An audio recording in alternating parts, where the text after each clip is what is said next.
안녕하세요. 밤샘입니다. 이번 시간에는 함수 중에서 수학 함수를 알아보겠습니다.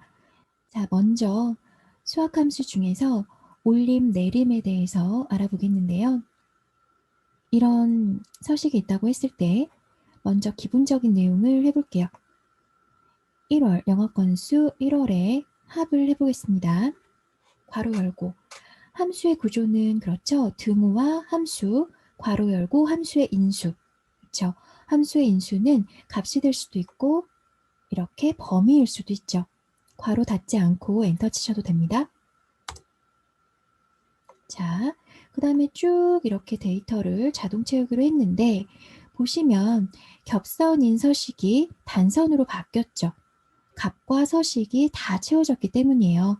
이럴 경우에는 서식 없이 채우기를 선택해 주시면 됩니다. 그러면 이렇게 계산된 값만 이런 겹선, 단선 이런 서식은 상관없이 값만 계산이 되죠. 여기에는 지금 값이 없으니까 0으로 표시가 되었습니다. 평균, 지금 수학 함수이긴 하지만 통계 함수 중에 기본인 평균 함수를 여기에 해볼게요. A, V까지만 쳐도 이렇게 평균 함수, 여기에 더블 클릭을 하시면 돼요. 엔터 주시면 안 되고 더블 클릭, 해당 함수를 더블 클릭. 그러면 또 함수의 인수가 나오죠. 이럴 땐 이렇게 지정하시면 됩니다. 이렇게 하셔도 되고 함수에 익숙하지 않으시다면 이 수식에서 제가 여기에 빠른 도구 모음에 넣어놨어요. 여기에 평균 범위가 자동으로 지정이 되죠. 엔터. 마찬가지 이것도 쭉 자동 채우기를 해주시는데 서식 없이 채우기 해주시면 값만 채울 수 있습니다. 자, 이렇게 됐고요. 그런데 이 평균 건수를 이 평균 건수가 나왔는데 소수점 아래 자리가 있잖아요. 그럴 경우에 이 평균을 내림을 할 건지 올림을 할 건지 그 건수에 따라서 수당이 달라진다. 이런 내용이죠. 그러면은 평균을 내림할 것이냐 반올림할 것이냐에 따라 수당이 얼마나 차이가 나는지를 한번 확인해 보도록 하겠습니다. 먼저 평균을 내린다. 이럴 경우에는 이런 함수를 씁니다. 는 int. 여기에는 해당되는 셀을 선택하시면 돼요. 엔터. 2가 되죠? 그러면 얘도 이렇게 더블 클릭했어요. 자동 채우기에서 더블 클릭해도 돼요. 마찬가지로 평균을 반올림하는 함수는 라운드 함수예요. 여기 나오죠? 라운드. 해볼게요. 해당되는 것을 0자리에서 이렇게 하면 되거든요. 얘도 그 자동 채우기 핸들이 나왔을 때 더블 클릭 이렇게 하시면 되는데 얘는 좀 다른 방식으로 한번 해볼까요? 근데 요거는 좀 설명이 필요하니까 이렇게 한번 해볼게요. 수식에서 여기 수학 함수가 있어요. 수학 삼각 요 함수에서 라운드 함수를 찾아보세요. 라운드 있죠? 이렇게 들어가 보겠습니다. 그러면 자 이렇게 괄호가 보이죠? 시트에는 여기에서 해당되는 숫자 얘죠? 얘를 보세요. 수식 결과가 어떻게 나오나? 해당되는 숫자가 2.75인데 여기에서 0을 하면 정수만 나오죠. 1을 해보면 소수점 한 자릿수까지 나옵니다. 2까지 하면 두 자릿수 똑같이 나오고요. 이런 차이가 있어요. 그럼 정수만 나타내려면 0. 그러면은 소수점 한 자릿수에서 반올림을 한 거예요. 1. 소수점 한 자리까지 나타내겠다. 그러면 소수점 두 번째 자리에서 반올림한 거죠. 저희는 정수만. 여기 보이시죠? 수식 결과가 나오는 거 확인. 이렇게 하면 됩니다. 자동 채우기를 나왔을 때 더블 클릭. 됐어요. 그러면 여기에서 수당을 계산해 볼게요. 수당은 건수 곱하기 건당 수당 5만 원씩 곱하면 됩니다.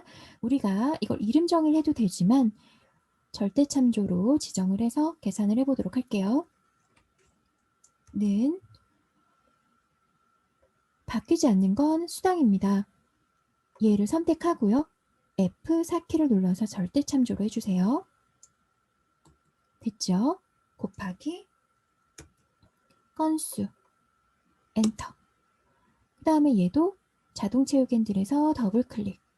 됐습니다. 그러면 값만 복사가 돼요. 얘도 마찬가지죠. 얘는 얘랑 똑같죠. 얘를 전체를 컨트롤 C 해서 컨트롤 V.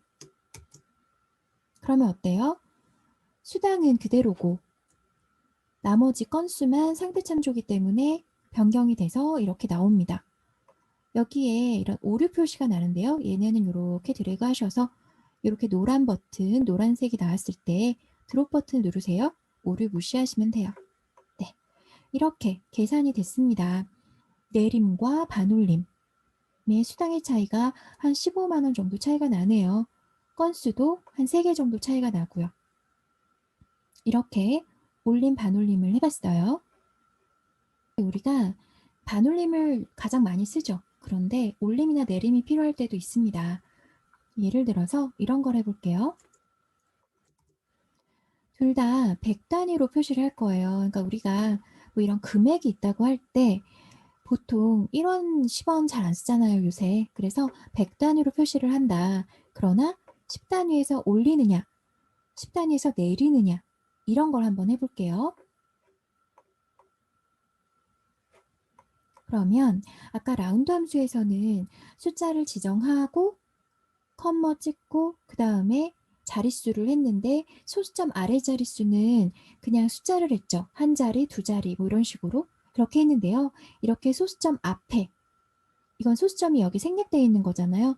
소수점 앞에 수는 마이너스로 표시를 합니다. 올림은 라운드 업이에요. 얘를 100의 단위로 표시하는 거잖아요. 그러면 10의 단위에서 올린다는 거예요. 마이너스 10의 단위는 이 오른쪽부터 보면 두 번째 자리잖아요. 마이너스 2 이렇게 됩니다. 아까 라운드 했을 때는 마이너스가 없었죠.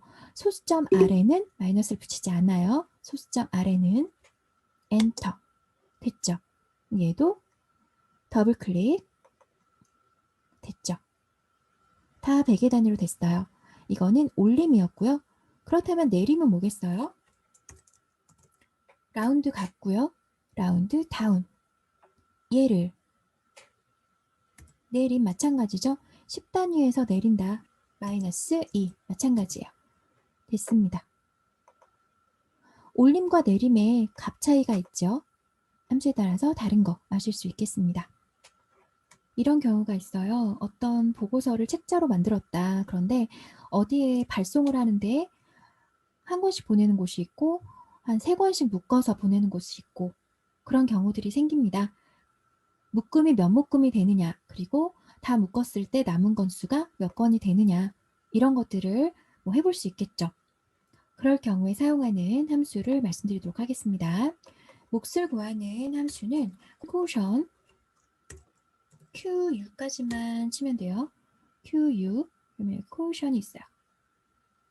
이게 다 치다가 스펠링 괜히 틀리지 말고 이걸로 찾으시는 것도 괜찮아요. 더블 클릭 그 다음에 자 팀별 권수 컴마 묶음별 권수 이건 뭐예요? 나뉘는 수 나뉘는 수 나누는 수 그러면 몇 묶음이 나오냐 33묶음이 나오네요. 이렇게 더블 클릭할 수 있죠. 자 이렇게 되네요. 그러면은 이건 알겠어. 그럼 이렇게 묶으면 몇 건이 남느냐 인수는 똑같아요. 함수는 모드 함수예요. 괄호 열고 인수는 똑같습니다.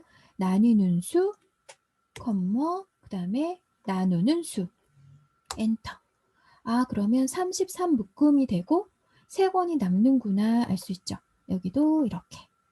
자, 이 표시는 여기 보시면 회계로 되어 있어서 그래요. 제가 여기 컴마를 넣었거든요. 회계로. 그래서 0이 아니라 이렇게 그 빼기 표시로 나옵니다. 회계라서 그래요. 요거를 숫자로 바꾸면 0으로 표시가 되겠죠. 그쵸? 네, 회계로 일단 놔두고요. 이렇게 됐어요. 그럼 여기에도 합을 해볼게요. sum 합. 그쵸? 엔터. 요것도 자동 채우기. 그러면은 이 묶음물 건수 합은 사실 필요가 없죠. 얘는 빈 콧으로 두고 요렇게 데이터가 나왔어요. 그러면 여기 남은 건수들 3권, 3권을 3권 묶음으로 보내는 교육팀이나 총무팀에 보내서 이것까지 보내면 되겠다.